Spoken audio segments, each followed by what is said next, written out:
Okay, my people, I'm here again, your humanitarian professor, as always. Um, I promised that I will continue to bring you impactful teachings. There are, just as we have common mistakes in English, we also have what we call mistakes while starting NGOs. A lot of people make a lot of mistakes. Please, the first thing is that do not start NGO on the notion of financial gains.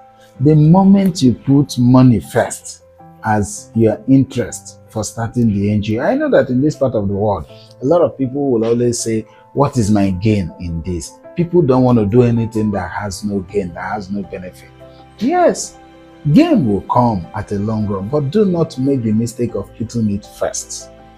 So, what is the second mistake you do not need to do when you are starting your NGO? Don't make mistake of putting the wrong people, surrounding yourself with the wrong people.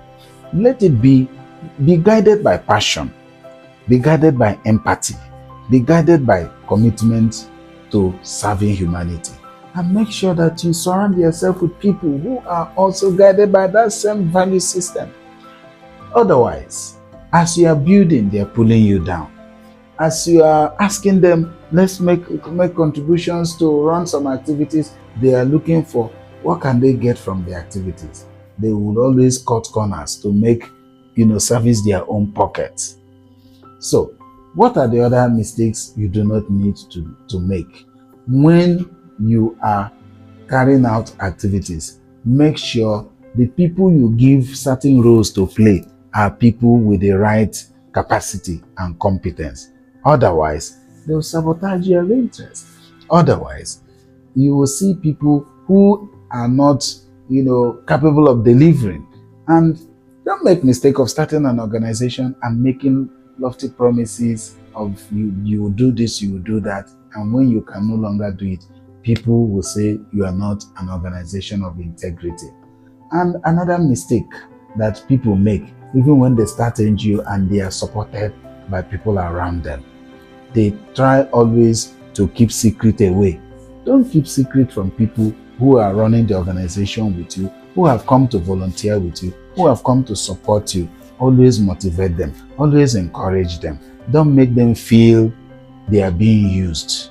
Don't make them feel this thing belongs to you. We have this sentiment here in this part of the world. We always try to, demonstrate this bossy attitude. Yes, you are the boss. You mustn't always throw it at people that it is my NGO. It is my NGO. It is not your NGO. Come on, brother. It's not your NGO, sister. The NGO belongs to everybody. The NGO belongs to the society because it's a public trust.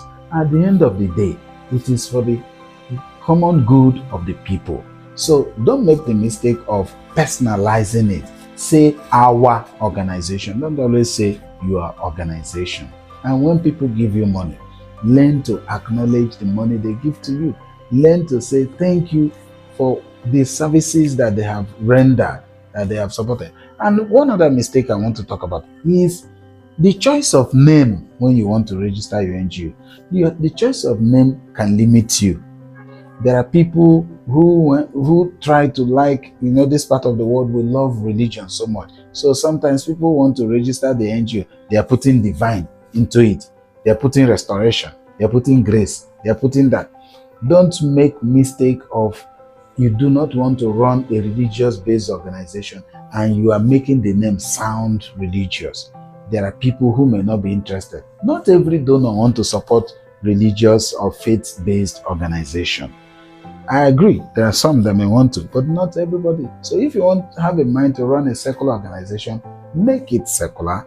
And always also, when you are forming your objectives, make your objectives to be straightforward and smart. Smart means it must be specific, it must be measurable, it must be achievable, and it must be time bound. And don't make mistake of putting the wrong numbers when you know that when people call you, they cannot get you on phone. So I think with these few points of mine, I've been able to highlight some of the few mistakes we make that make our organizations not to stand. And I believe you will continue to follow me subscribe, share, and like. Turn on your notification so that you continue to get my teaching. I remain your humble humanitarian professor. Thank you.